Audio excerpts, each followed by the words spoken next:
Chairman, I'm seated next to the nominee. I'm requesting that so that we don't go into a serious health crisis, tell him to breathe normal. He looks nervous. Tell him just to say, I'm hearing a lot of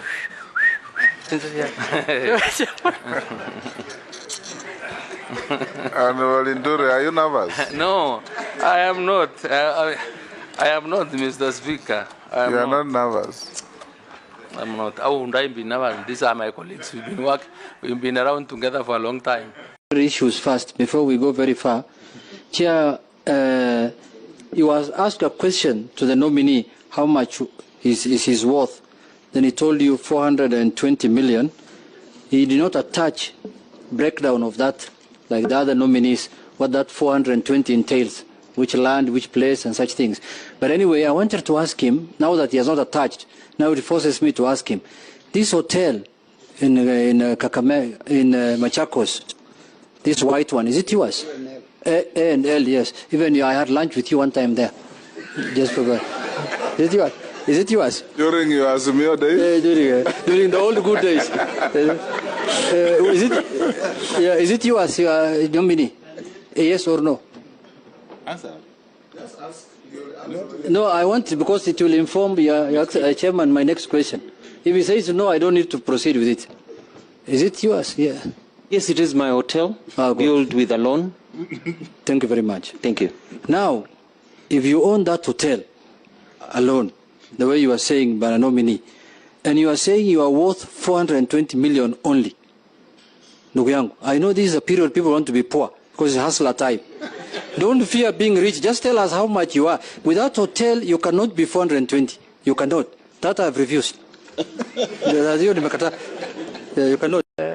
Mr. Speaker, you allow me on a light touch. Honorable Junet was also very powerful the last 3 months, the last 3 years. And if I am asked to say the many draconian or unconstitutional things he has did with his partners, that will be for another day, not for my vetting. But just because I said on a light touch. I know, but Mr. You're honorable. Because the Speaker, my day will come for vetting. Today we are vetting him. Yes.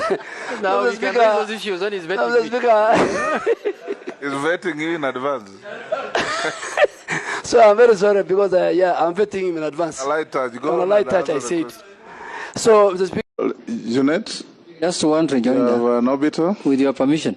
Mr. Speaker, I wanted to tell the nominee that he is very good in politics, but as you know that in this presidential system now, in the event that he is vetted by this committee and passed by the National Assembly, shall we be seeing him again politicking in different roles in Harambee places, or he will resort back, or he's going to perpetuate the bad manners of the previous CSS who were politicking outside, and people have been complaining about that, or he's going to confine himself to the ministry, or he's going to give me problems in the mosque now politicking, Mr. Speaker, Mr. Chairman. Honorable Junet should be the last to ask such a question because we saw you encouraging and comforting ministers during campaign rallies, some who are occupying the position you are vetting him for.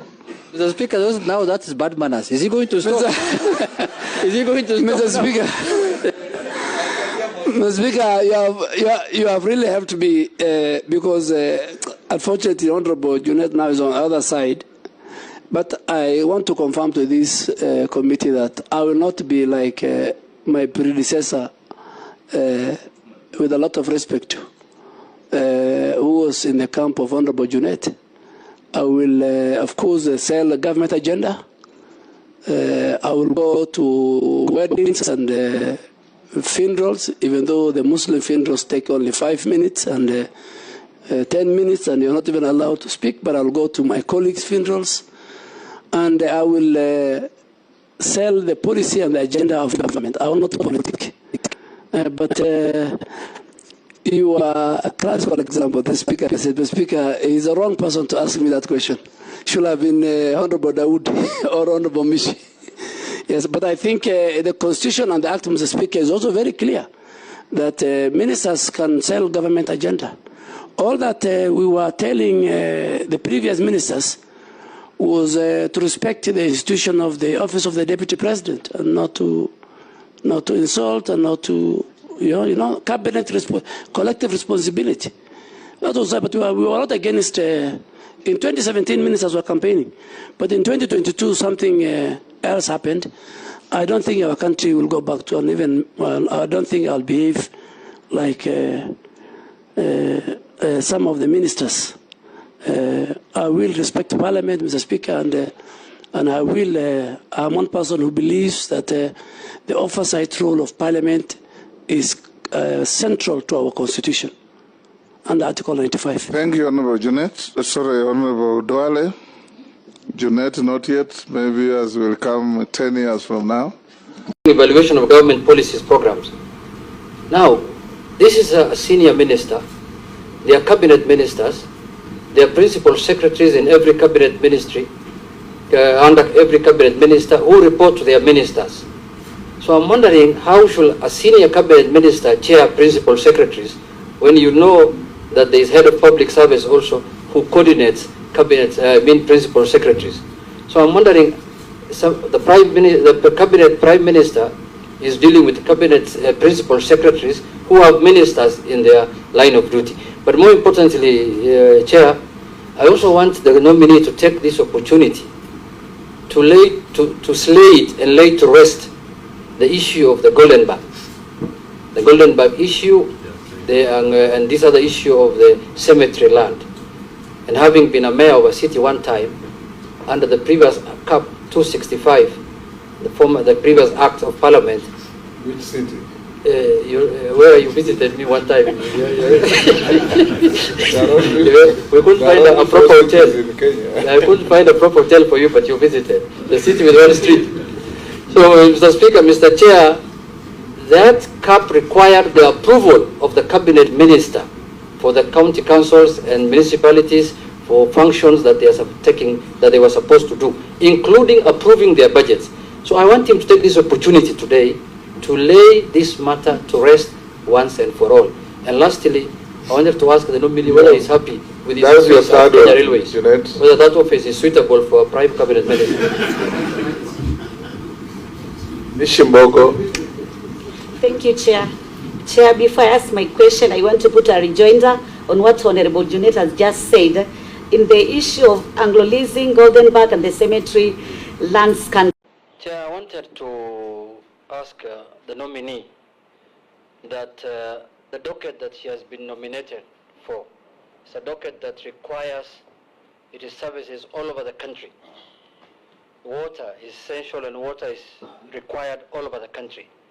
So I wanted to ask her, to ask the nominee, how well does she know Kenya, outside Kandara and outside Siakago Girls High School?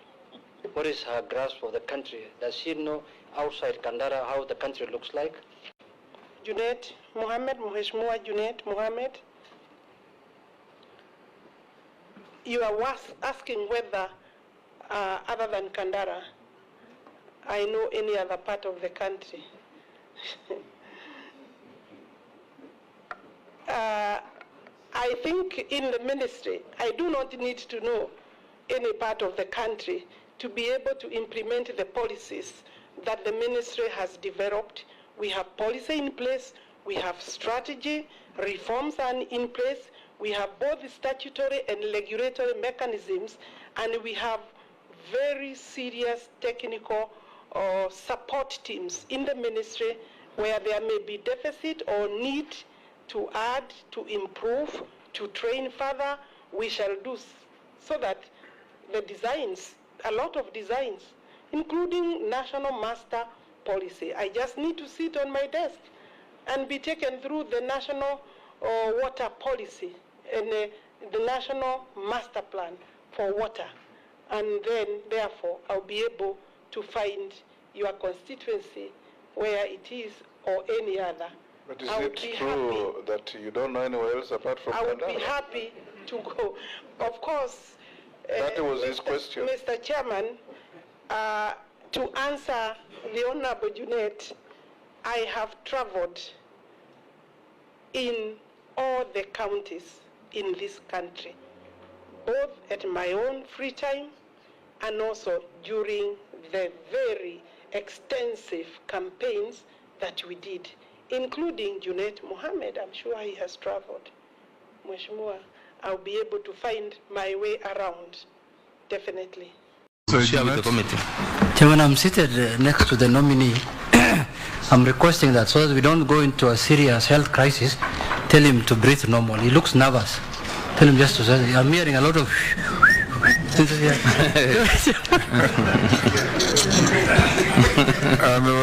Are you nervous? No, I am not. I am not, Mr. Speaker.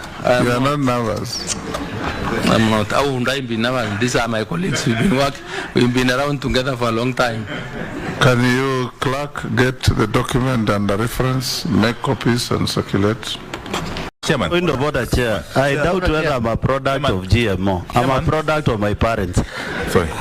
Chair, I think, Chair, the direction we are taking is not being beneficial to the country, because the issues the Honorable Mule is raising on GMO are really not factual. And it is indeed true that the scientist is referring to the French scientist, because I was in the Agriculture Committee in the 11th Parliament, Honorable Speaker, and that scientific information has since been repudiated by other scientists.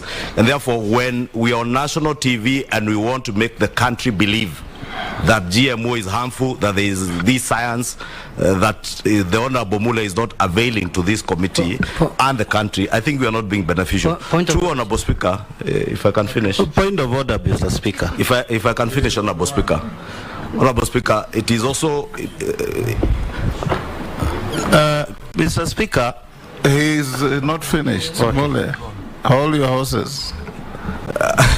Thank you, Honorable Speaker, for that protection, because I was saying we should not use this process, Honorable Speaker, of vetting to try and play to the gallery in terms of demonizing what is otherwise government policy. The Honorable Inturi is not yet Minister for Agriculture, and as members of Parliament we will have the opportunity to interrogate through the relevant committees the issue of GMO. And there is no government policy today that is saying there is no Kenyan farmer or any Kenyan who will be forced by government to either consume or plant GMO food. It is a choice you make. And it is indeed true in America. When you travel to America, you walk into a shop, you have the choice of either buying what is organic or GMO. And I want to believe that will be the policy of government. Point of order, Chair. Yes, Junet. Chairman, I wanted also to bring to your attention that first I want to tell my leader, the majority leader, that he is the majority leader. He is not going to become the Minister for Agriculture for the next 5 years. The man who has a chance of becoming is the nominee ahead of us, if he is approved. I think he's competent enough to answer those questions.